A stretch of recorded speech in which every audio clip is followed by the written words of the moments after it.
jireenya gaa'elaa jaalalaan badhaafame jiraachaa jira. Ashama dhaggeeffattoonni keenya Oromiyaa Mass Media bakka jirtanitti nageenyi keenya isiniif haa baay'atu jecha qophii keenya irraatiin ergaawwan lama qabannee isiniif dhiyaanneerra hamma xumura qophii keenyaatti subscribe, share, like, comment gochuun waliin turan affeerraa keenya turtii gaarii. Yeroo tokko humnaa ol qoramuunis bu'aa humnaa olii siif argamsiisa. Ani maqaan koo Daraartuu Abarraa jedhama. Bakki dhalu tokko Wallaggaa Lixaadha. Amma kan hin jiru biyya Libaanos magaalaa Beeruutidha. Yeroo kutaa 8ffaan baradhu ture kanan jaalala eegale. Maqaan jaalallee koo Ba'oo Kumarraa jedhama. Seenaan jaalala keenyaa baay'ee kan nama gaddisiisu, umri isaa baay'ee kan namatti toludha. Anaaf Ba'oo jalqaba gaafa wal barre jaalallee walii osoo hin taane nagaa wal gaafachuuf waliif taanu hin turre. Garuu wanti hin yaadamne ta'etu argame. Ba'oon yeroo hundaa mana barumsaatti hinuma na caqacaqa. Tole naaf jette malee naan jedha. Ba'uuf galumsas na dhawwata. Inni yeroo sana kutaa 9ffaa barata. Ani immoo 8dha. Obboleessa koo hangafaattis yoo himadhe inni narraa deebi'uu hin dandeenye. Obboleessi koo yoo isa reebes obboleessa koof tole jedhee mareebama. Garuu yeroo reebamutti jecha akkas jedhu dubbata. Daraartuu irraa kan adda na baasu du'a malee humni tokkoyyuu adda na hin baasu jedha. Egaa anis deemsa keessa Ba'oo yaaduun jalqabe. Osoo na hin jaallatu ta'e akkas obsee jaalala naaf qabu hin ibsu jedheen gaaffii inni na gaafateef deebii nan laadha jedheen murteesse. Egaan sana booda Ba'oo waliin wal argin tole jedheefiin oksaadhaan isa jaallachuun itti fufe. Osuma akkas jennu obboleessi koo si dhiisee mucichi rakkisuu gaafa naan jedhu eeyyee amma ol jedheeyyoo nan ilaalu humnaa olis na sodaataan jedheen itti hime. Garuu dhugaan lafa jiru akkas miti. Anatu humna koodhaa ol isa jaallachaa jira. Egaan haaluma kanaan osuma waliin jirru jaalala dhoksaadhaan kutaa 10ffaan gahe. Ba'oon immoo qabxii darbiinsaa kutaa 10ffaa waan na dhabeef hojii dhuunfaa isaa banatee hojjechuu eegaleera. Ba'oon jireenya jaalalaa kana hin jedhamne na agarsiisuun amala isaa godhateera. Suuqii uffata ammayyaa waan na qabuuf qarshii illee hin rakkadhu. Guyyaa guyyaan kennaa garaagaraa naaf laata. Ani barnoota xumuruuf waggaa tokko gaafa naaf hafu kutaa 11ffaa irratti wal fuunaa jaarsummaan ergadhaa naan jedhee jennaan nan isa dide. Natti heerumii jechuu isaa miti kanan hin jedhe xiqqoo ariifattee jedheen. Sana booda akkan kutaa 12ffaa xumureen na fuudhii sittin heerumaa jedheen waadaa seeneefi annis dirqama yaada koo fudhatee tolee naan jedhe.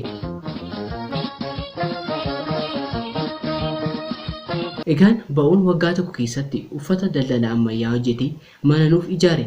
Osoo isatti hin heerumin dura meeshaa mana keessaa guutee ana eeguu qofaa ta'eera hojiinsaa. Anis abdii isatti horeen guyyaanis guyyaadhaan wal jijjiirtee yoom akka torban irra darbanii ji'oota dabalatanii waggaan itti waadaan galee fi gahe hin beeku. Garuu guyyichis ni gahe. Ammaani barnoota koo kutaa 12ffaa xumureen jira. Ba'oonis jaarsummaa ergachuuf akkuma aadaa Oromootti na fuudhuuf qophii irra jira. Jaarsummaas warra kootti ergatee jennaan warri koos fedha koo akka ta'e na gaafatani. Jaarsummaa Ba'oon ergates milkiidhaan galchani.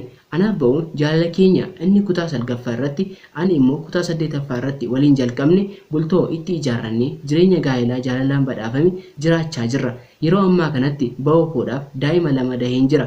Barnoota koos osoo addaan hin kutiin wiikendii baradhee xumureen baankii Awwaash irraa hojii koo hojjechaan jira.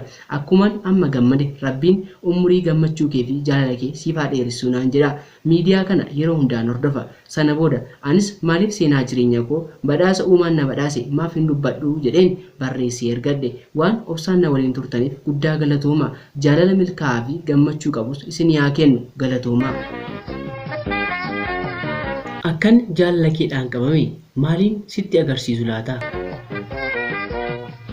Ani maqaan koo Dabalaan jedhama.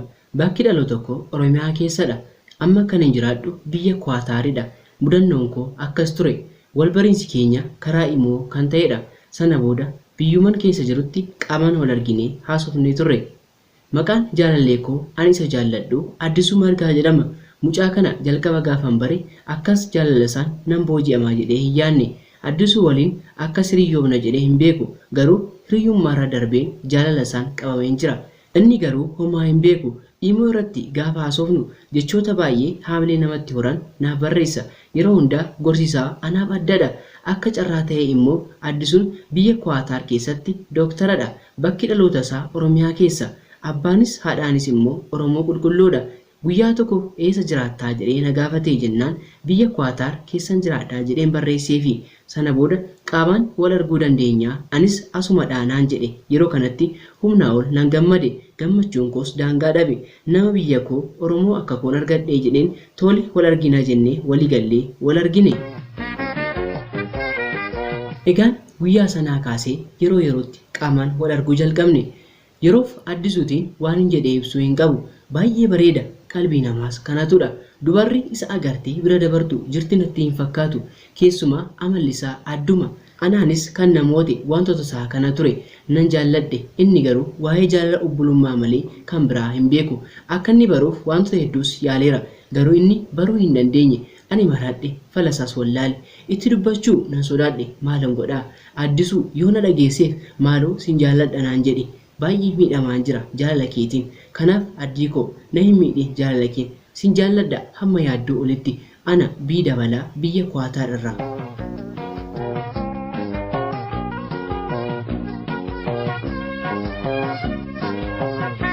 Jaalatamtoonni fi dhaggeeffattoonni keenya Oromiyaa Mass Media jalqabarraa kaastanii waan waliin turtaniif galanni keenya guddaadha isiniin jenna. Egaa ergaa jaalalaa, xalayyaa akkasumas asoosamaa fi kanneen kana fakkaatan qabna. Karaa kamiin immoo ergannaa yoo nun jettan karaa lakkoofsa Telegiraamii duwwaa 965484613 barreessuu nuuf erguu dandeessu. Akkasumas sagaleedhaanis yoo nuuf ergitanii nu biraan ga'uu dandeessu isiniin jenna. Subscribe, share, like, comment gochuun deeggaruu hin dagatinaa. Chaanaala keenya warreen haaraa taatan anaa dhufu isiniin jenna. Qophii biraa nagaan nuuf tura.